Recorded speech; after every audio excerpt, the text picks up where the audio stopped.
All student. कल हमने पिछली क्लास में क्या क्या देखा था? क्रिस्टलीय ठोसों का वर्गीकरण। उसके बाद हमने देखा था क्रिस्टल जालक क्या होता है। उसके बाद क्रिस्टल जालक के लाक्षणिक गुण। इसके बाद क्या देखा था हमने? एकक कोष्टिका। आज हम देखेंगे एकक कोष्टिका के प्रकार। ठीक है, तो एकक कोष्टिका के प्रकार कितने होते हैं ये हमको देखना है। एकक कोष्टिका के प्रकार।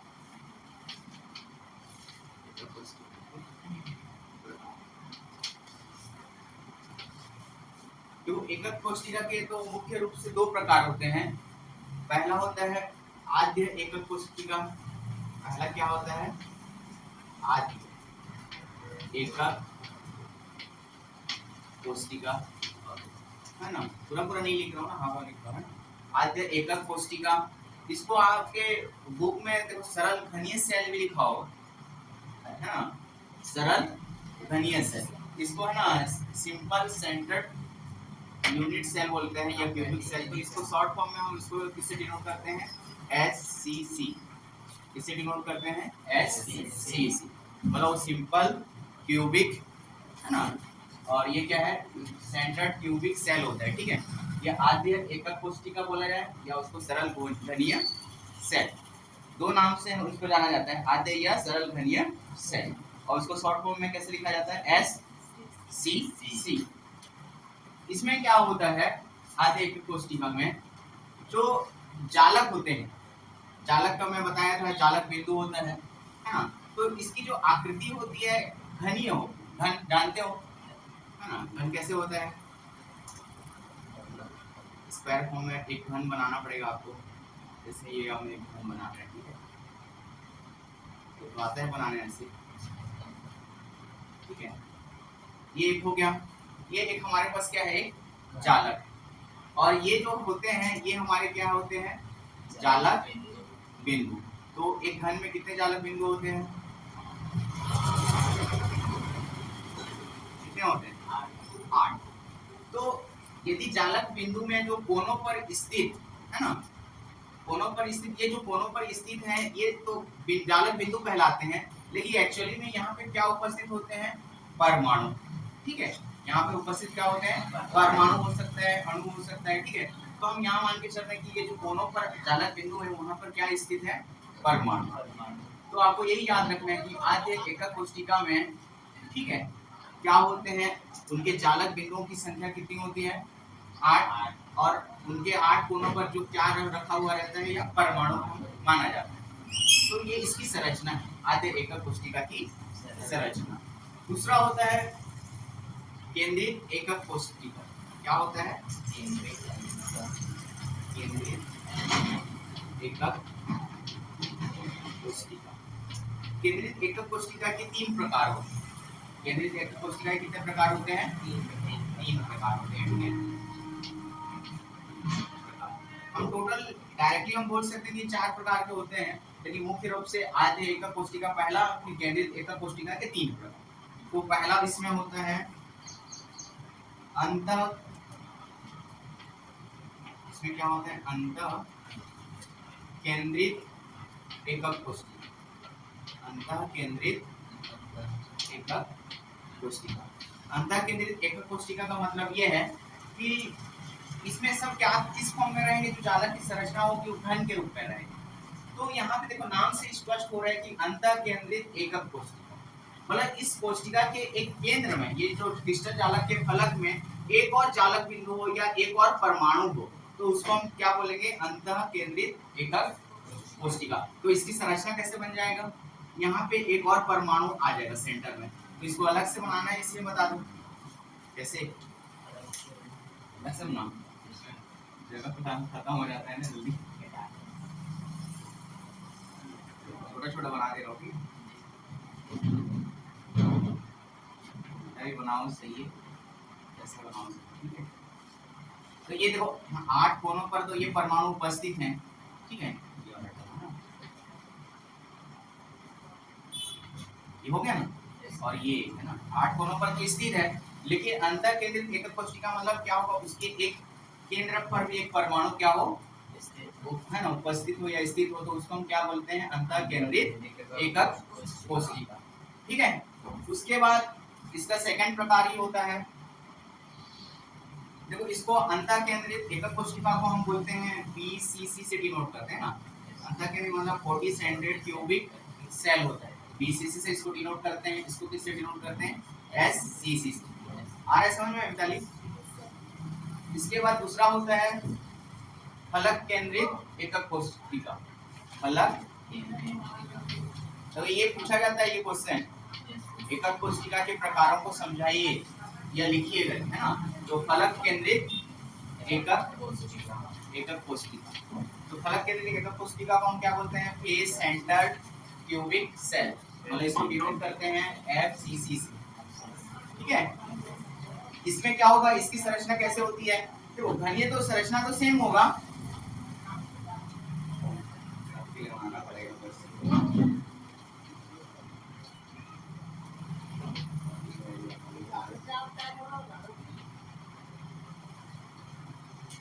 ये तो 8 परमाणु तो सभी में रहेंगे, ठीक है। उसके बाद ये फलक पे भी रहेंगे।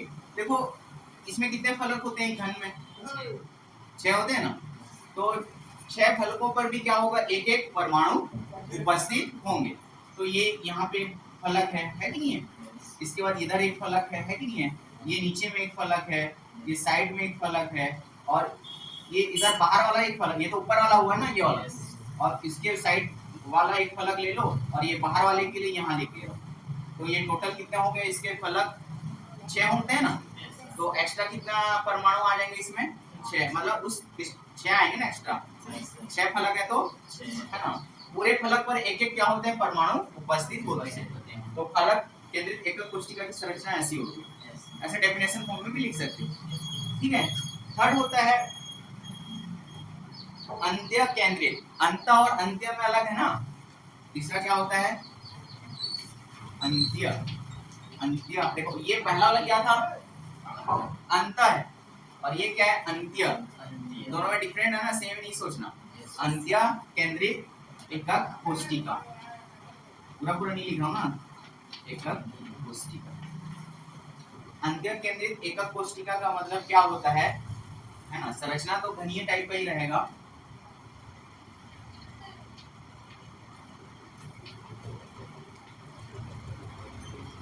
डायग्राम अच्छे से बना लेंगे, इसमें तो 8 रहेंगे ही रहेंगे।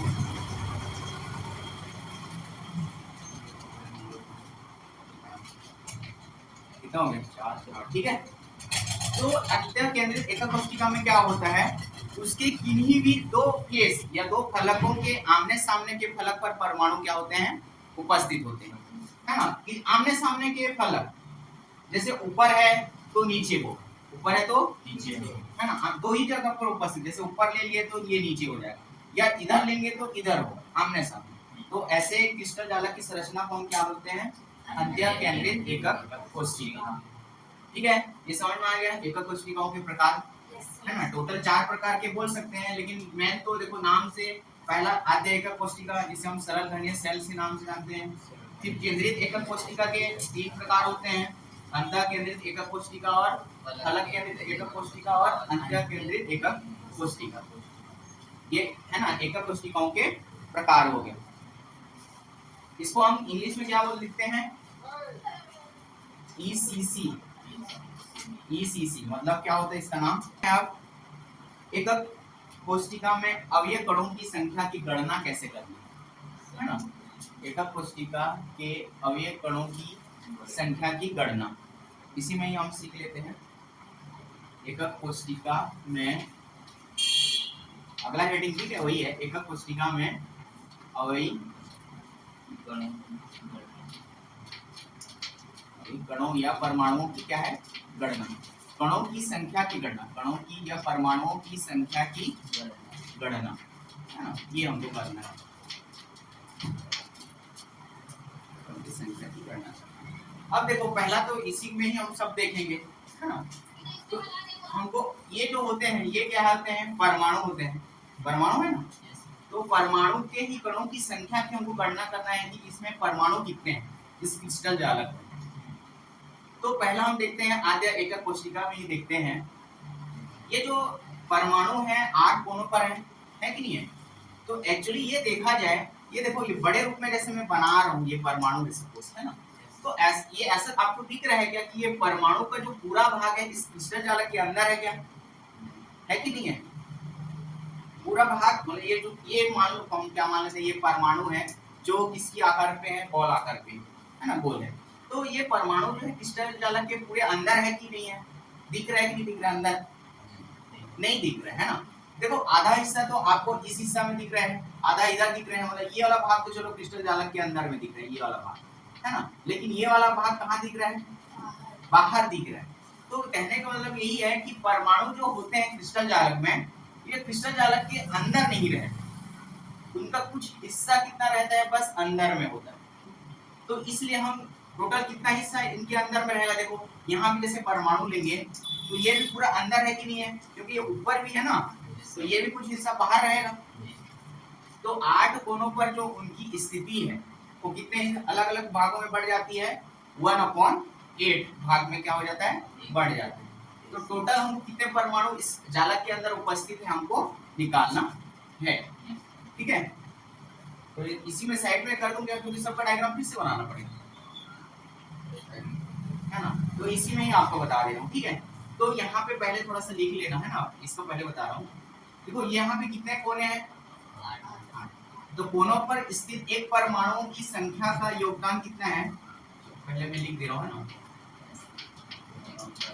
कोनों पर स्थित एकक कोशिका में परमाणुओं का योगदान, कोनों पर स्थित है ना, एकक कोशिका में परमाणुओं का योगदान, मतलब कितना कितना योगदान दे रहे हैं ना हर एक कोनों पर, कोनों मतलब ये टर्म है ना, तो परमाणुओं का योगदान, परमाणु का योगदान कितना हो रहा है, 1/8 भाग हो रहा है ना, 1/8 भाग हो रहा है ना, क्योंकि 8 कोना है और सब एक दूसरे से मिक्स है, कुछ बाहर है, तो उसको हम क्या मानते हैं कि उसका 1/8 भाग ही क्या है, उनका योगदान है क्रिस्टल जालक में। तो ये यहाँ पे टोटल कितने कोने हैं, 8 हैं। तो 8 कोनों पर के लिए स्थित है ना, एकक कोशिका में परमाणु का योगदान क्या हो जाएगा, 8 कोनों पर स्थित है ना, ये लिख लेना, एकक कोशिका में परमाणु का योगदान बराबर क्या हो जाएगा, 8 × 1/8 होगा कि नहीं होगा?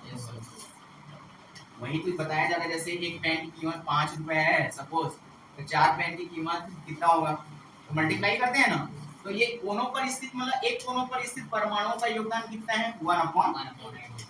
तो 8 कोनों पर स्थित एकक कोशिका में परमाणु का योगदान क्या होगा, 8 × 1/8 होगा।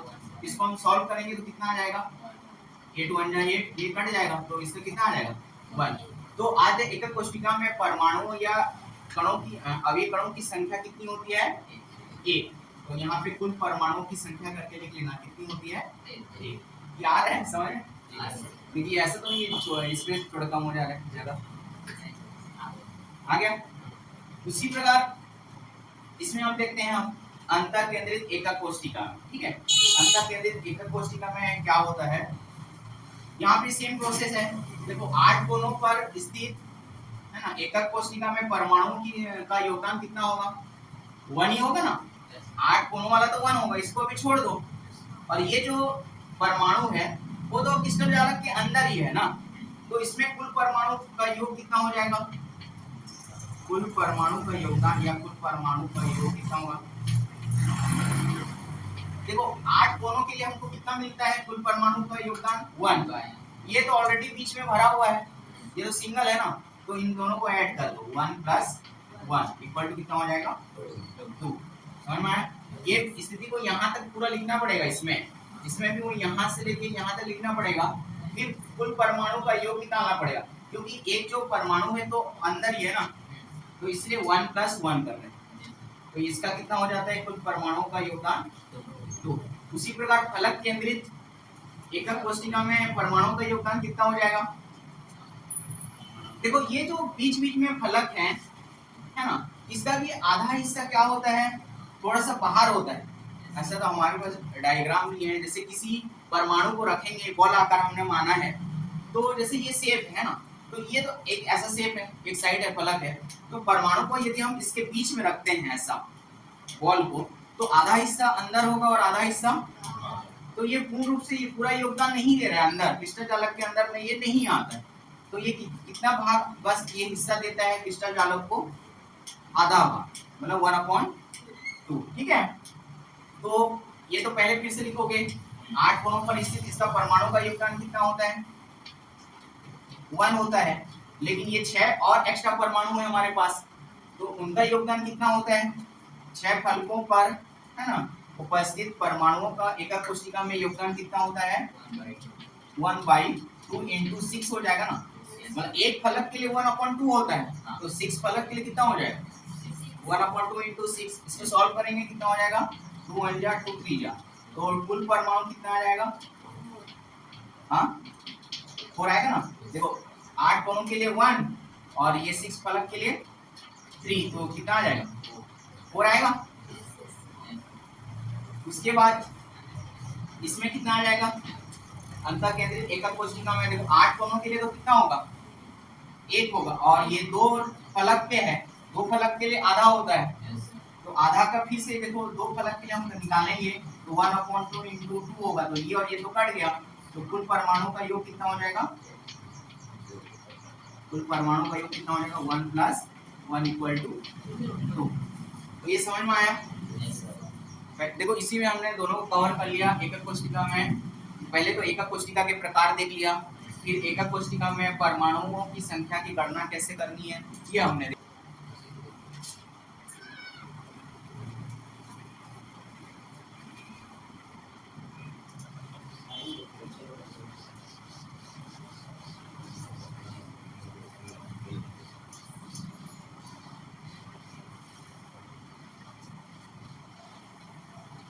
एक डेफिनेशन है ना, समन्वय किसे कहते हैं या उप संयोजन किसे कहते हैं, ठीक है, समन्वय, ये बस डेफिनेशन याद रखना है, पूछ सकता है, समन्वय है ना, या इसको हम बोलते हैं उप संयोजन,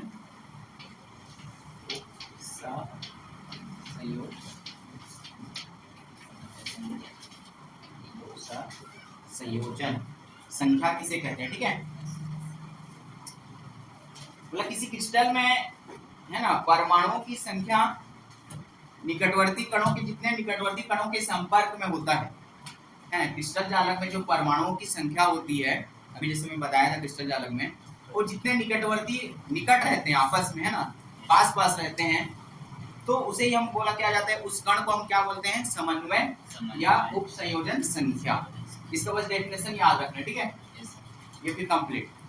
अगला फिर देखो, संकुलन क्षमता किसे कहते हैं, दूसरा संकुलन क्षमता, इसको मिटा देता हूँ ना, इसका बस डेफिनेशन याद रखना है और कुछ नहीं।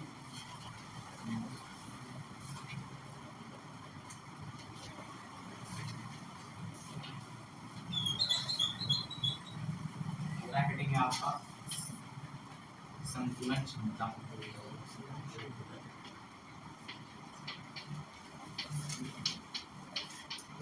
संकुलन क्षमता क्या होता है,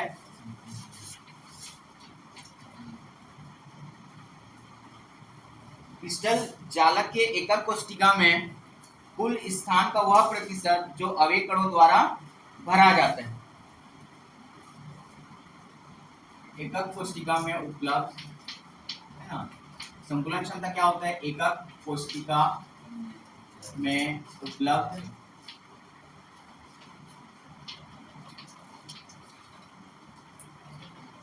कुल स्थान का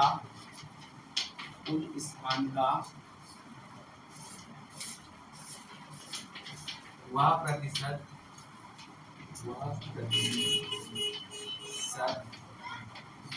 जो परमाणुओं द्वारा संपूरित होता है, जो परमाणुओं से या द्वारा संपूरित होता है या भरा जाता है, ठीक है, संपूरित होता है, उसको हम क्या बोलते हैं, संकुलन क्षमता।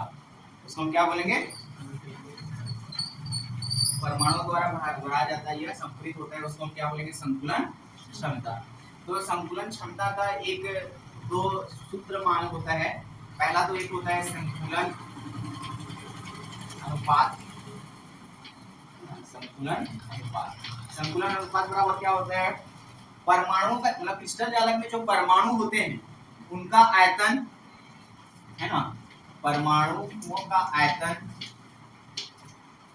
परमाणुओं का आयतन डिवाइडेड है ना, क्या होता है? एकक कोशिका का, एकक कोशिका का आयतन। ये दोनों अलग अलग है ना, आयतन तो सेम है बट किसका किसका आयतन हो रहा है? ये क्रिस्टल जालक में उपस्थित परमाणुओं का आयतन मानना है और नीचे में क्या लेना है? डिवाइड मतलब एकक कोशिका का आयतन।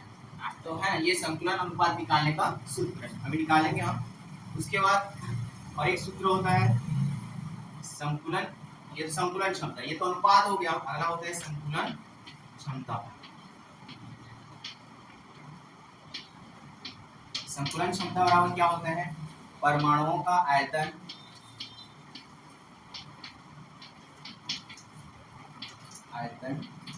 डिवाइडेड बाई क्या होता है? एकक कोशिका का आयतन। इसमें यदि हम देखो सेम है बट इसमें यदि हम 100% का मल्टीप्लाई कर दें, ठीक है, तो इसको हम बोलते हैं संकुलन क्षमता। देखो यहाँ डेफिनेशन में भी ऐसा है, कुल स्थान का वह प्रतिशत जो परमाणुओं से, प्रतिशत शब्द आ रहा है ना, इसलिए हम क्या कर रहे हैं? 100% से मल्टीप्लाई कर देंगे तो हम उसको क्या बोलेंगे? संकुलन क्षमता। तो ये दो फॉर्मूले याद रखते हैं, इसी से हम है ना संकुलन क्षमता निकालेंगे। तो संकुलन क्षमता मान लो पूछ दिया आद्य एकक कोशिका में संकुलन क्षमता की गणना कीजिए। क्वेश्चन आपको क्या पूछा गया? संकुलन क्षमता निकालिए, इसका निकालने बोल दिया। आद्य एकक कोशिका या सरल घनीय सेल, तो उसकी हम संकुलन क्षमता कैसे निकालेंगे ये देखते हैं, ठीक है? ये हो गया।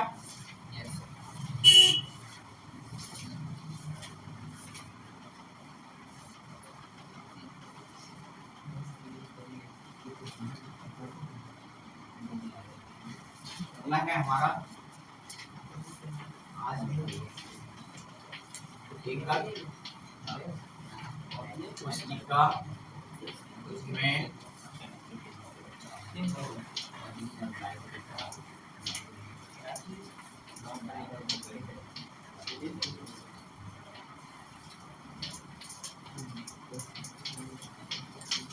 देखो आद्य एकक कोशिका में संकुलन क्षमता की गणना। तो हमने देखा है कि आद्य एकक कोशिका की संरचना कैसी होती है ना, स्क्वायर टाइप बना रहा हूं।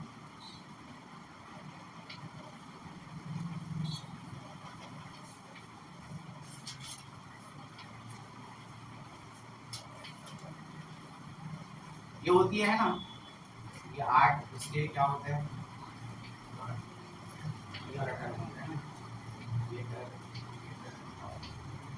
8 हो गए, ज्यादा हो गया क्या? डायग्राम सही नहीं बना क्या? यहाँ पे नहीं होगा, ठीक है? ये वाला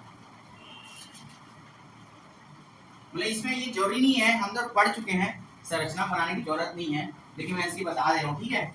अब देखो इसमें क्या होता है, पहले ये किस आकार की है? आकार कैसा है इसका? घन है ना, इसको हम एचसीसी बोलते हैं। तो हमको इसको क्या निकालना है? संकुलन क्षमता की गणना करनी है। तो संकुलन क्षमता की गणना के लिए हमको यहाँ पे मानना पड़ेगा जो घनीय एकक कोशिका की जो भुजा है ना, जो जितनी ये जो साइड है उसको हम क्या मान लेते हैं? ए। इसकी भुजा को हम क्या मान लेते हैं? ए। तो घन में हमको पता है कि घन में सभी भुजाएं क्या होती हैं? है ना, समान होती है, बराबर होती है। तो ये भुजा भी ये होगा, ये भी ये होगा, सब भुजाएं क्या होगी? समान, है ना, ए होगी। तो हमको यहाँ पे लिखना है, ठीक है, घनीय एकक कोशिका की, घनीय एकक कोशिका की भुजा कितनी है? ए मान लिया, ठीक है, घनीय एकक कोशिका की भुजा ए। अब हमको पता है घन का आयतन कितना होता है?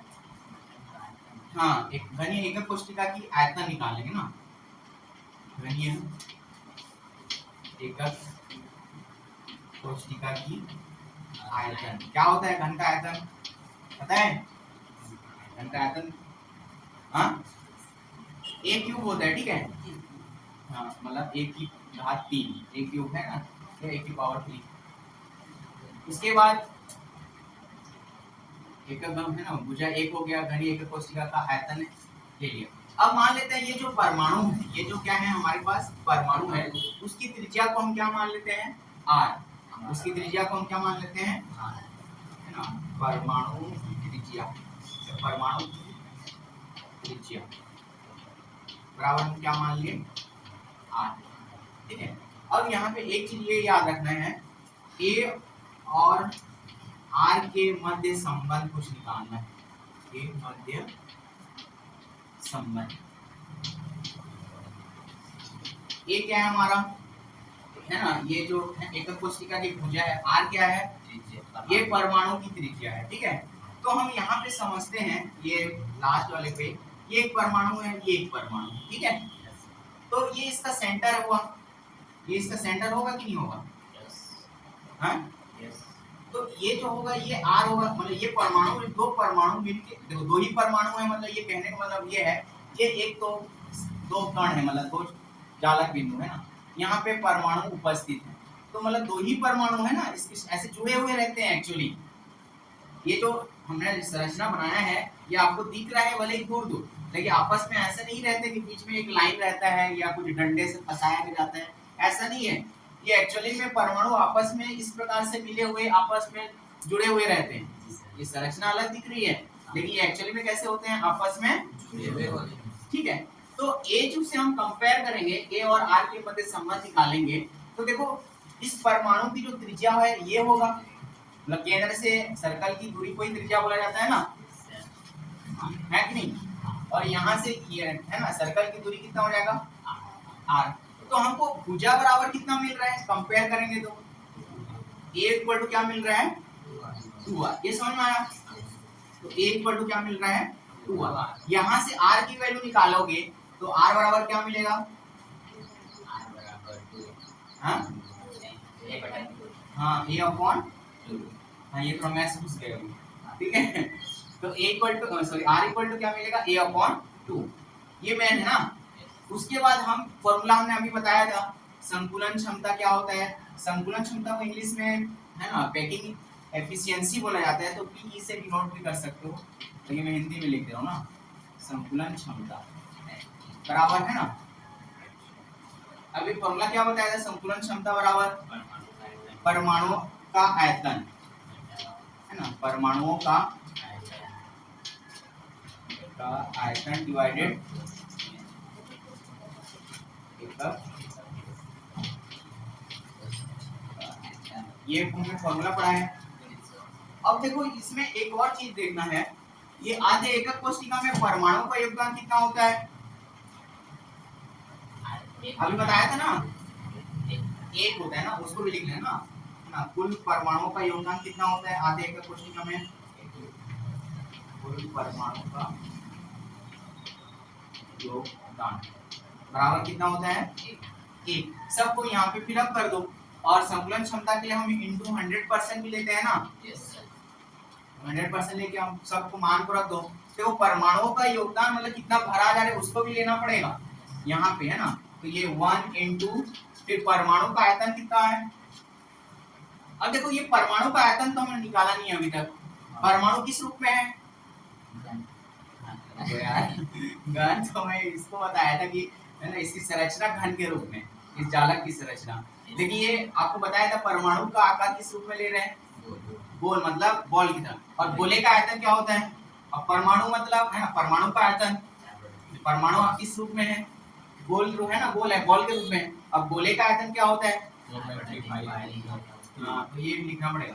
ठीक है, तो परमाणु यहाँ है ना, परमाणु का आयतन लिखना है, गोले का आयतन यहाँ नहीं लिखना है, क्योंकि हम परमाणु को गोले के रूप में मान रहे हैं ना। पीछे वालों को समझ में आ रहा है कि नहीं, आराम से टिक के बैठे हो लग रहे हैं, तो परमाणु का आयतन कितना होता है, मतलब यहाँ पे कितना होगा, 4/3 पाई r क्यूब, ये होता है। अब इसकी वैल्यू को पुट कर दो यहाँ, ये समझ में आ रहा है, निकालिए, 4/3 पाई r क्यूब डिवाइडेड कितना हो जाएगा, एकक कोशिका का आयतन कितना निकाले हैं, a क्यूब निकाले ना, और इनटू क्या कर देना है 100%। सबको सॉल्व कर लो, पाई की वैल्यू कितनी होती है तो 1 का तो 1 ही होगा, 1 से मल्टीप्लाई करोगे तो 7/22 होता है हैं? पाई की वैल्यू अरे यार ऐसा ठीक है। तो अभी तो चलो पाई को पाई रहने दे रहा हूँ। आर की वैल्यू हमने निकाला है, देखो आर की वैल्यू कितना निकाला है 1/a/2। यहाँ पे पुट कर देंगे आर के जगह, तो a/2 का ये कितना हो जाएगा पावर 3 डिवाइडेड बाई कितना हो जाएगा a3 इंटू क्या हो जाएगा 100%, है ना। इसको इधर थोड़ा बना रहा हूँ इस साइड से। अब इसको हम सॉल्व करेंगे, क्या हो जाएगा 4/3 पाई। देखो इसको सॉल्व करेंगे, है ना, ब्रैकेट को हटाएंगे तो a3 हो जाएगा और ये डिवाइड फॉर्म में आ जाएगा। देखो ये सब किस फॉर्म में आएगा डिवाइड फॉर्म में, और ये रेसिप्रोकल फॉर्म में है तो ये क्या हो जाएगा नीचे आ जाएगा। मतलब ये आपका पूरा होल डिवाइड, ये ऐसे पूरा होल डिवाइड हो जाएगा और ये कितना हो जाएगा इनटू में आ जाएगा। ये 2 का पावर 3 मतलब कितना हो जाएगा 8 होता है 8, ठीक है। और इसको हम रेसिप्रोकल फॉर्म में कन्वर्ट करेंगे तो क्या हो जाएगा 1/a³ हो जाएगा इनटू कितना हो जाएगा 100%।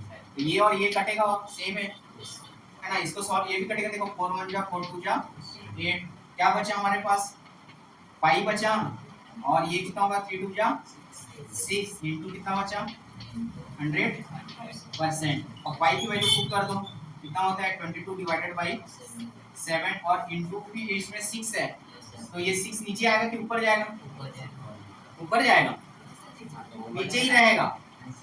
क्यों नीचे रहेगा, देखो पाई की वैल्यू ऑलरेडी फ्रैक्शन फॉर्म में है और यहाँ पे डिवाइडेड 1 है, तो यदि ओनली अंश वाला जो भाग है यदि वो फ्रैक्शन में या बटे फॉर्म में नहीं रहता तब ये ऊपर जाता है। तो इसके नीचे में कुछ नहीं है, मतलब इसके नीचे में 1 है ना, तो इसको है ना मल्टीप्लाई फॉर्म में लिखेंगे तो ये ऐसा होगा 22 डिवाइडेड बाई 7 इंटू 6 हो जाएगा, इंटू कितना हो जाएगा 100%। चलो इसको सॉल्व करके बताओ तो कितना आएगा। पॉइंट के बाद 2 डिजिट से सॉल्व करना है, आता है कि नहीं आता थोड़ा चेक करता हूँ। मतलब मान लो आपका कंप्लीटली डिवाइड नहीं होता है तो पॉइंट के बाद 2 डिजिट तक सॉल्व करना है, ठीक है। कैसे थोड़ा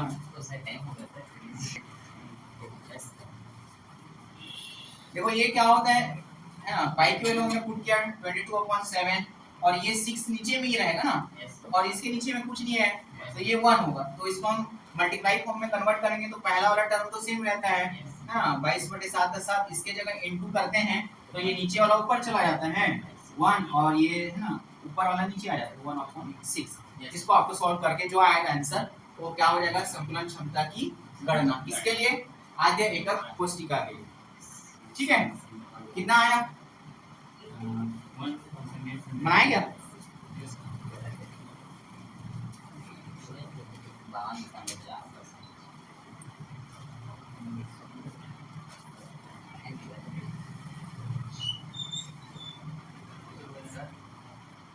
हाँ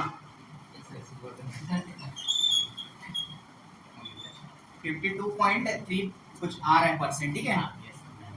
कितना आ रहा है 52 देखो 333 करके कुछ आ रहे हैं। देखो पॉइंट के बाद बहुत डिजिट आता है तो उसको हम एक डिजिट को बढ़ा देते हैं, मतलब 52.4% है ना, इसके आसपास का भी आंसर लिखोगे करेक्ट माना जाता है, ठीक है।